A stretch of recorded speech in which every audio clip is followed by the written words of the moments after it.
Arnold से मिलें। आज उसकी छुट्टी का पहला दिन है। और सोचना भी मत कि मुझे क्रैब के इस छोटे से टुकड़े के लिए बुरा लगेगा या आपके उसे आराम देने के लिए पूछने वाले कमेंट से मुझे फर्क पड़ेगा। किसी अनजान ने उसे लेक पर छुट्टी का फ्री इनविटेशन दिया। ये सच में बढ़िया जगह है।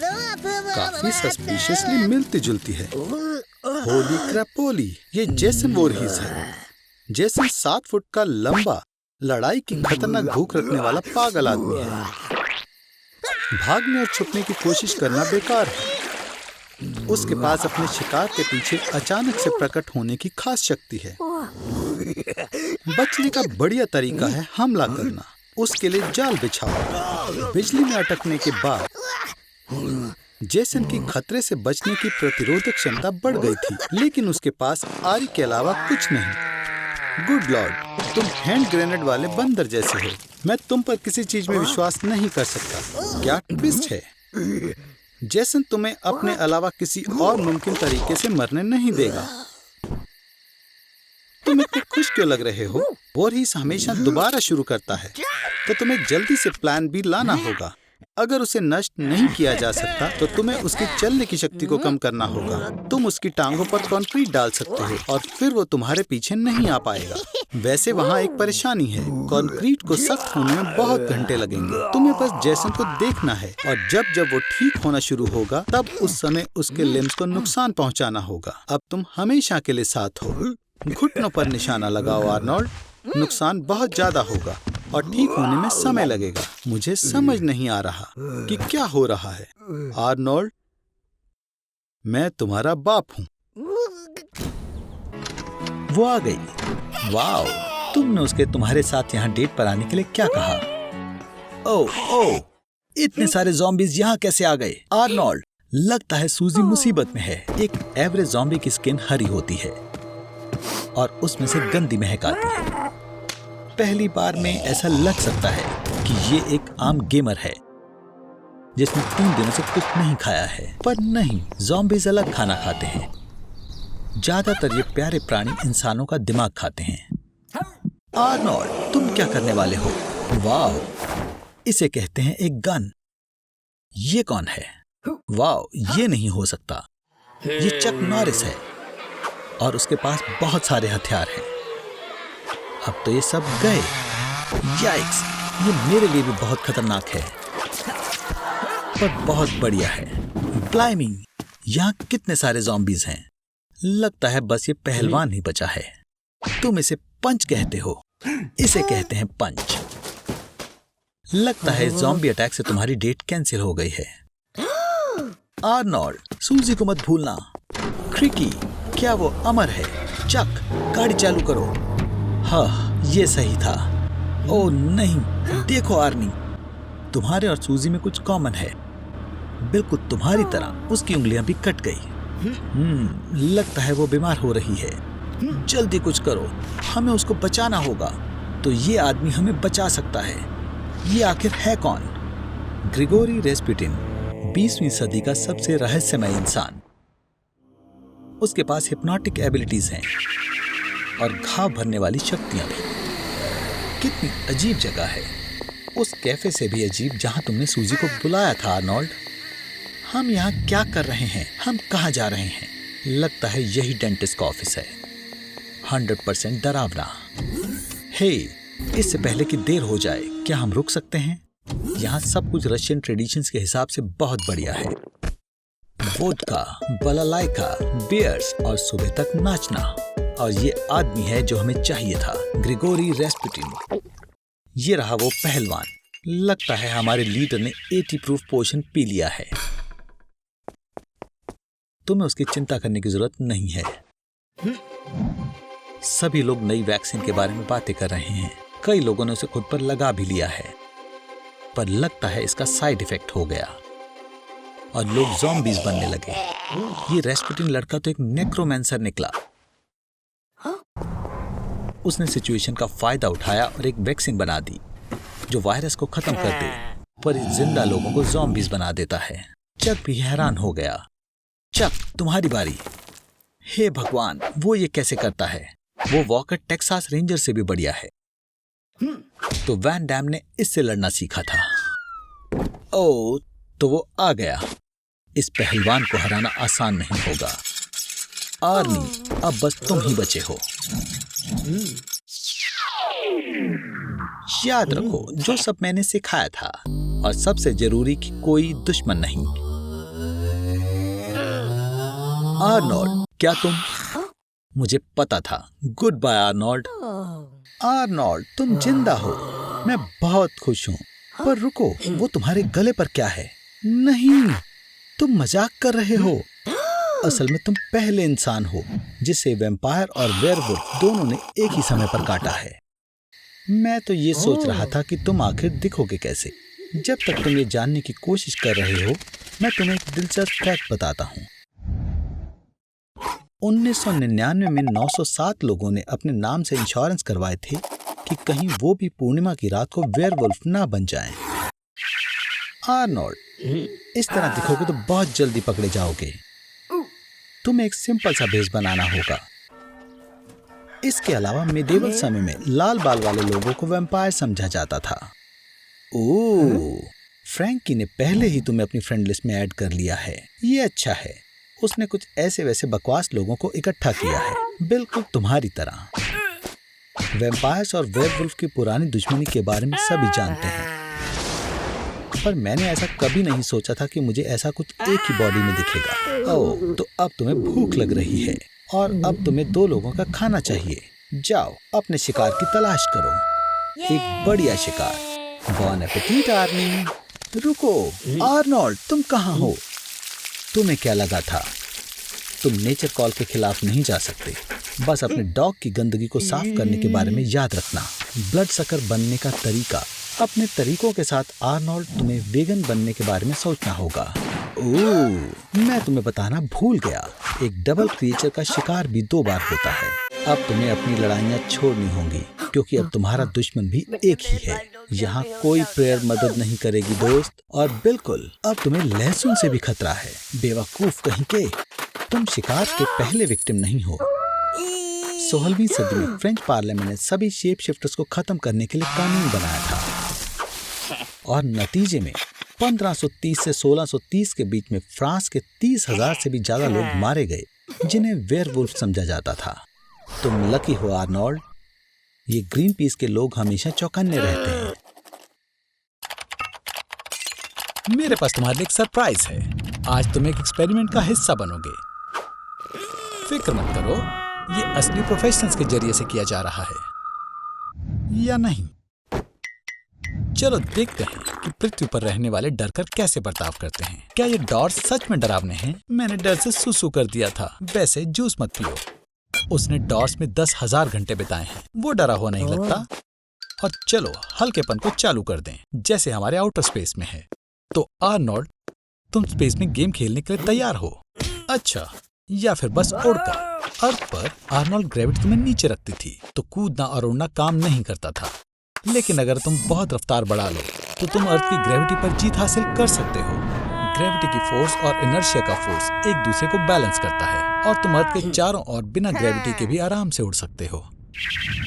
बिना वजन के इधर उधर घूमना आसान नहीं है, और ऐसा तुम्हारी अच्छाई की कमी की वजह से नहीं है। आर्नोल्ड, ऐसा लगता है तुमने नए तरह के फ्यूल की खोज कर ली है, हाइड्रोजन सल्फाइड। ये तुम्हें मॉन्स्टर से बचाने में मदद करेगा। खुशकिस्मती से तुम अकेले नहीं हो जिसने प्री फ्लाइट ट्रेनिंग मिस की थी। ध्यान से आर्नी, लगता है तुमने सील तोड़ दी। लॉक खुलने की वजह से गैसेस का बैलेंस पूरी तरह से बिगड़ गया है। अपना सूट पहन लो आर्नोल्ड। हुर्रे, तुमने कर दिखाया। लेकिन अब यहाँ एक और परेशानी है। अब तुम मॉन्स्टर्स को कैसे सुनोगे?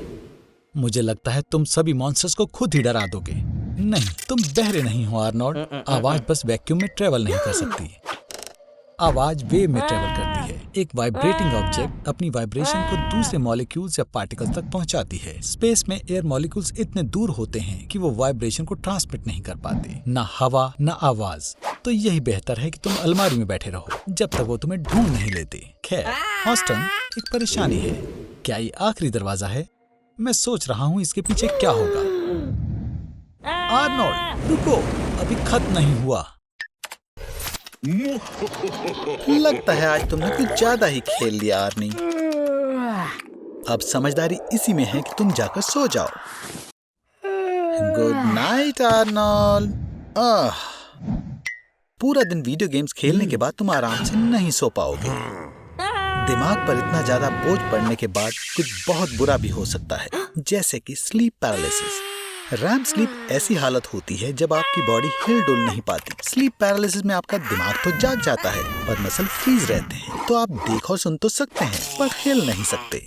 ऐसी हालत में आपको वहम होने लगते हैं और ऐसा लगता है कि कोई मॉन्स्टर आप पर बैठा हो, पर ऐसा ज्यादा देर नहीं रहता। क्या हुआ आर्नी? क्या तुम्हें अंधेरे में सोने से डर लगता है? धरती पर लगभग 10% लोगों को निक्टोफोबिया होता है, मतलब अंधेरे का डर। साइंटिस्ट का मानना है कि ये एक जेनेटिक दिक्कत है। हमारे पूर्वजों को डर रहता था कि रात में जंगली जानवर उन्हें खा न लें, इसीलिए अपने आप ही हमारा दिमाग अंधेरे में डरावनी चीजें सोचने लगता है। ओह, लगता है उस खिड़की के पीछे कोई है। हाँ, दुनिया में अगर सबसे बड़े डरपोकों की रैंकिंग होगी तो आर्नोल्ड तुम फर्स्ट आओगे। ये सारा डर हमारे दिमाग में एमिग्डाला में शुरू होता है। ये डर की फीलिंग इस छोटी सी 1.5 सेंटीमीटर जितनी जगह से शुरू होती है। कुछ ऐसे असली केसेस भी हैं जहां लोगों का एमिग्डाला अर्बक वाइट नाम की बीमारी की वजह से खराब हो गया, जिससे हमेशा के लिए डर लगना ही बंद हो जाता है। पर तुम्हारे मामले में ऐसा बिल्कुल नहीं है आर्नोल्ड। तुम्हें तो हर चीज से डर लगता है, अपनी खुद की परछाई से भी। ठीक है, मैं लाइट ऑन कर देता हूँ ताकि तुम्हें पता चले कि यहाँ कोई भी नहीं है।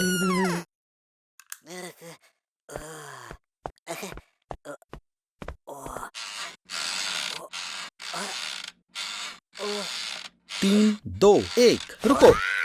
हा, क्या तुमने अपनी पैंट में सुसु कर दिया?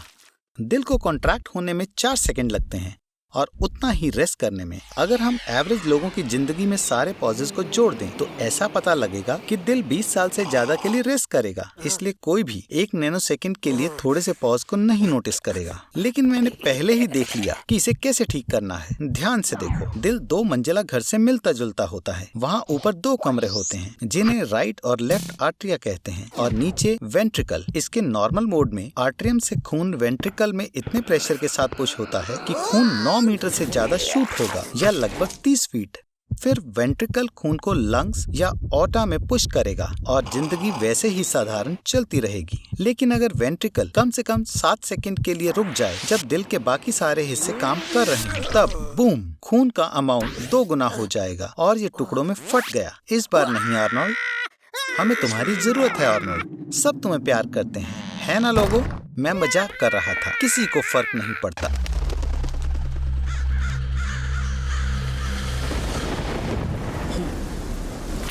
क्या पढ़ रही हो? सबसे पहला, उसके चेहरे पर डरावना मास्क हो सकता है। ओह आर्नी, क्या तुम वाकई इसे अकेले पार्क में पढ़ना चाहते हो?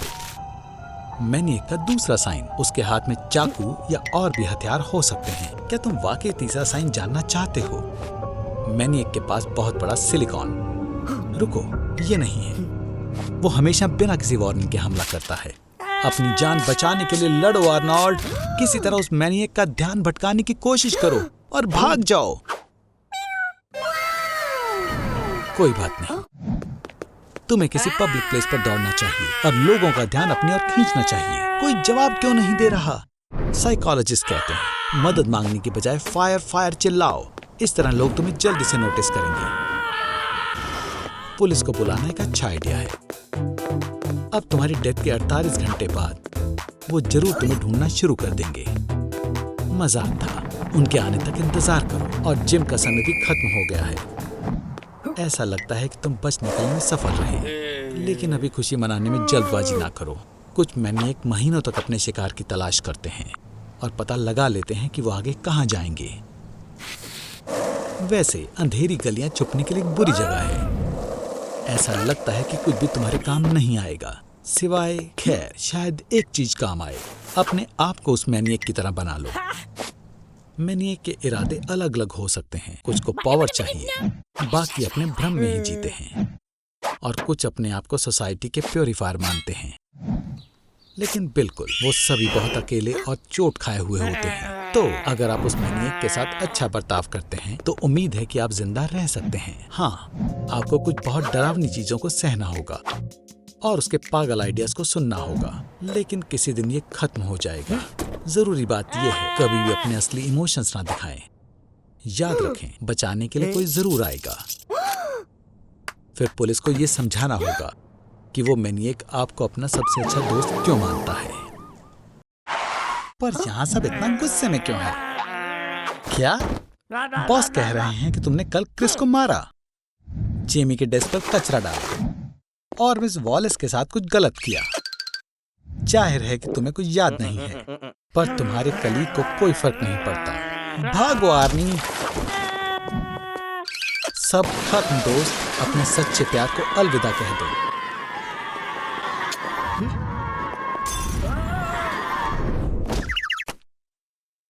और ये रहा हमारा आज का हीरो। सिर पर बड़ी सी चोट ने जैकब को फिर से जगा दिया। आर्नी की दूसरी पर्सनालिटी, या साइंस की भाषा में कहें तो उसके ऑल्टर ईगो की, इसे डिसोसिएटिव आइडेंटिटी डिसऑर्डर कहते हैं। इस बीमारी में पेशेंट की बॉडी पर दूसरी पर्सनालिटी कब्जा कर लेती है। इस बीमारी की वजह बचपन का कोई ट्रॉमा हो सकता है। बच्चा किसी बुरे वक्त को जहन में बसा लेता है और खुद को कोई और समझने लगता है। जैकब आर्नोल्ड की तरह नहीं है। उसे किसी चीज का डर नहीं है। वो निडर है, सेक्सी है और वो अब रुकने वाला नहीं है। टेगाई जैसे इंसान भी खुद को रोक नहीं पाए। पर एक बात है, जैकब सिर्फ डूमी भाषा बोल पाता है, जो कि सिर्फ ईस्टर्न नेपाल में बोली जाती है। एक ऑल्टर ईगो की बात करने की भाषा उसकी मेन पर्सनालिटी से अक्सर अलग होती है। जेंडर, एज, नेशनैलिटी और IQ भी अलग होता है। और कुछ खास केसेस में ऑल्टर ईगो एनिमल भी हो सकता है या कोई रिलीजियस फिगर भी हो सकता है। सबसे ज्यादा ऑल्टर ईगो बिली मिलिगन नाम के अमेरिकन क्रिमिनल में पाई गई थी, जिसके अंदर 24 अलग अलग पर्सनालिटीज थी। बिली को कोर्ट में उन क्राइम्स के लिए हाजिर किया जो उसकी ऑल्टर ईगो ने किए थे, और उसे खुद भी उनके बारे में नहीं पता था। आर्नोल्ड, जरा देखो तुमने क्या किया। ऐसा लग रहा है कि तुम साइको हो और तुम्हें इलाज की जरूरत है। पर स्प्लिट पर्सनालिटी स्किज़ोफ्रेनिया नहीं है और इसका कोई इलाज नहीं है। क्योंकि तुम राजी हो तो तुम्हें इस होने वाली सर्जरी के बारे में थोड़ी जानकारी होनी चाहिए। 1908 में चार्ल्स गाथरी ने पहला कामयाब हेड ट्रांसप्लांटेशन किया था। हालांकि उन्होंने ये डॉग्स पर किया था। उनमें से एक सिर को डॉग के गर्दन पर उल्टा सिलकर लगाया था। 1950 में डेमाकॉव ने दूसरे सिर की फुल फंक्शनिंग अचीव करी। उसने 20 डॉग्स के सिरों की हेड ट्रांसप्लांट सर्जरी करी। फिर एक डॉग का सर दूसरे की बॉडी पर ट्रांसप्लांट किया गया। और फिर एक मंकी था जिसने ट्रांसप्लांटेशन के बाद डॉक्टर को काटने की कोशिश करी। 2013 में सर्गियो कैनावेरो ने ह्यूमन हेड ट्रांसप्लांट के प्लान की घोषणा की थी, जिसकी कॉस्ट $12.8 मिलियन थी। 2017 में उसकी लीडरशिप के अंदर मरे हुए इंसान के सर को लाश पर ट्रांसप्लांट किया जाता था। वैसे ये तुम पर अच्छा लग रहा है आर्नोल्ड। अब तुम्हारे पार्ट को रिहर्स करने की बारी है। उम्मीद है कि गुस्से में तुम इन खूबसूरत सिरों को नुकसान नहीं पहुंचाओगे। तुम्हें अपनी यूनिसाइकिल को स्प्रिंग बोर्ड पर जगल करते हुए बर्निंग हूप से गुजरना है।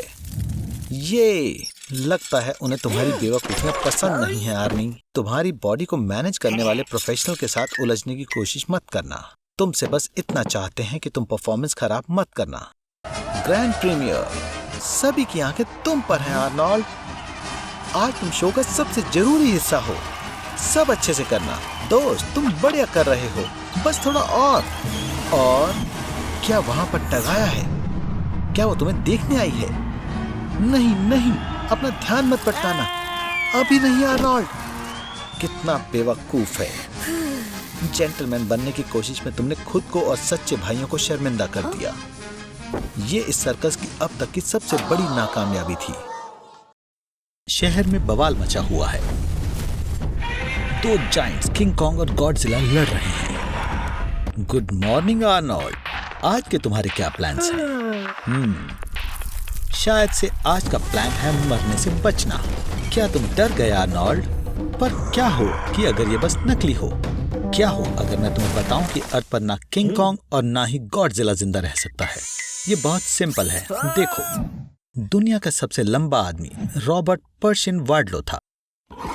उसकी लंबाई 2 मीटर 72 सेंटीमीटर थी और वो सिर्फ 22 साल के लिए ही जिंदा रहा। उनको जिगेंटिज्म नाम की बीमारी थी। इस बीमारी में दिमाग बहुत ज्यादा ग्रोथ हार्मोन छोड़ता है, इसलिए इंसानों के विकास की प्रोग्रेस में लंबाई और वजन के नॉर्म्स बनाए गए हैं और उनमें किसी भी बड़े अंतर को एक बीमारी माना जाता है। इन सब का सबसे ज्यादा तनाव दिल को झेलना पड़ता है, क्योंकि उसे 5 की जगह 15 लीटर ब्लड सर्कुलेट करना पड़ता है और दिल इतना ज्यादा तनाव ज्यादा समय तक नहीं झेल पाता। लेकिन इस फैक्ट का क्या कि अर्थ पर व्हेल जैसे भी बड़े जीव हैं और सब कुछ आसानी से समझाया जा सकता है। पानी की डेंसिटी हवा की डेंसिटी से ज्यादा होती है और वो लगभग इंसान की डेंसिटी के बराबर होती है, तभी हम सॉल्ट वाटर पर तैर पाते हैं। इसका मतलब हैबिटेट खुद जीवित चीजों के वजन को सपोर्ट करता है, जैसे कि वेल्स, जिनके पूर्वज 50 मिलियन साल पहले हूफ्स वाले डॉग जैसे दिखते थे। हमारी दोस्त ग्रेविटी की वजह से वैसे ही गॉडजिला और किंग कॉन्ग इस अर्थ पर एग्जिस्ट नहीं कर सकते। पर चलो मान लेते हैं कि हमने ग्रेविटी को बंद कर दिया ताकि scientifically king Kong and Godzilla रह सकें। तो अर्थ पर सारी चीजें जो फिक्स नहीं है वो उड़कर स्पेस पर चली जाएंगी। इसमें इंसान भी आते हैं। जो भी खुले में पाया जाएगा वो भी उड़कर ऊपर चला जाएगा और कुछ किस्मत वाले लोग जो कमरे के अंदर हैं वो कुछ देर तक जिंदा बच पाएंगे, जब तक कि घर उड़ने नहीं लग जाते और अंत में हमारा अर्थ पूरा टुकड़ों में टूट जाएगा। इसका मतलब अर्थ को तबाह करने के लिए तुमको 2 जायंट्स की लड़ाई का इंतजार नहीं करना होगा, तुम्हें बस सिंपली ग्रेविटी बंद करनी होगी।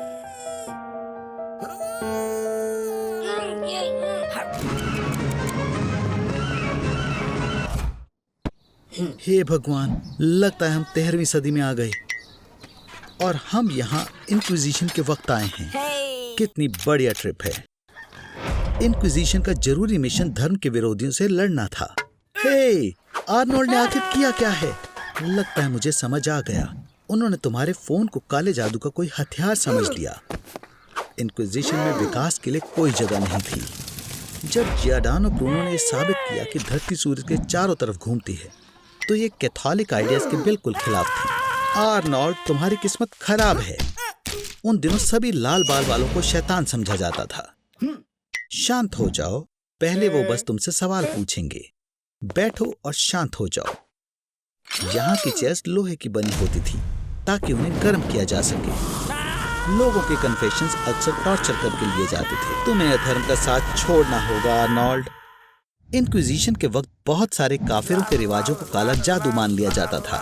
उन्होंने बहुत सारे काफिरों को कैथोलिक धर्म में बदलने की कोशिश की। चलो भी आर्नोल्ड, कैथोलिक धर्म को मान लो और तुम आजाद हो जाओगे। ये सच है कि इंक्विजिशन में कभी कभी पछतावा करने वालों को छोड़ दिया जाता था। हे भगवान, अब क्या? लगता है किसी ने तुम्हारी शिकायत कर दी। लोग अक्सर दूसरों से पीछा छुड़ाने के लिए उन्हें अधर्मी बताते थे। मुझे नहीं पता आर्नोल्ड कि तुम और टॉर्चर सह पाओगे या नहीं। आर्नोल्ड, मिलो स्पेनिश बूट से, हेरेटिक की फोक से और जूडस क्रेडल से। आर्नोल्ड, मेरी तो यही राय है कि तुम अपने सारे जुर्म कबूल कर लो।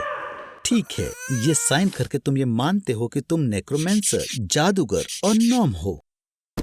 अच्छी बात यह है कि टॉर्चर खत्म हो गए और इंक्विजिशन में लोगों को मारा नहीं जाता था। कन्फेशन करने के बाद अपराधी को स्टेट कोर्ट में ले जाया जाता था।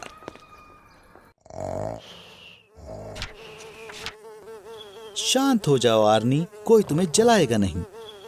कानून के हिसाब से वो बस तुम्हारा गला काट देंगे।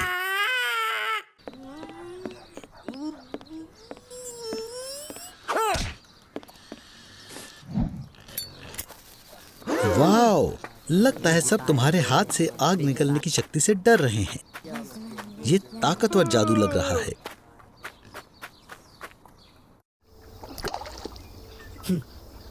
ये बड़ा ट्रांसपेरेंट पाइप मैरियाना ट्रेंच के बॉटम तक जाता है। तुम्हें 36,070 फीट नीचे जाना होगा।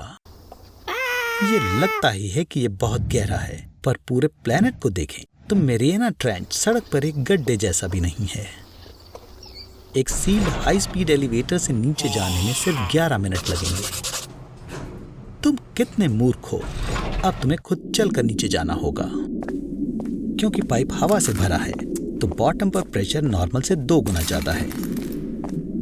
पर अगर ये पानी से भर जाए तो प्रेशर 1072 टाइम्स बढ़ जाएगा।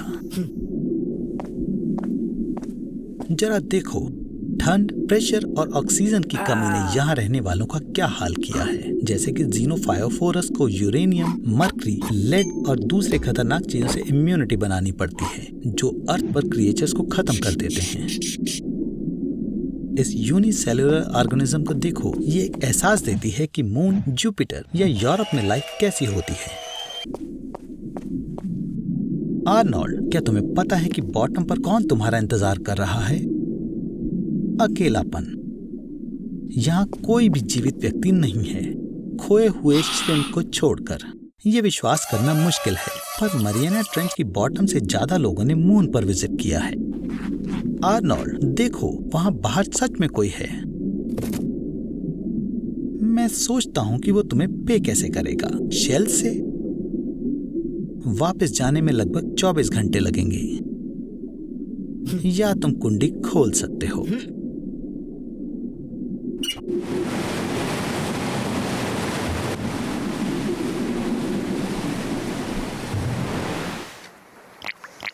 आज तुम सेंटीन के समुद्र में मछली पकड़ने वाले हो, पर जमीन पर पैर रखने की हिम्मत मत करना।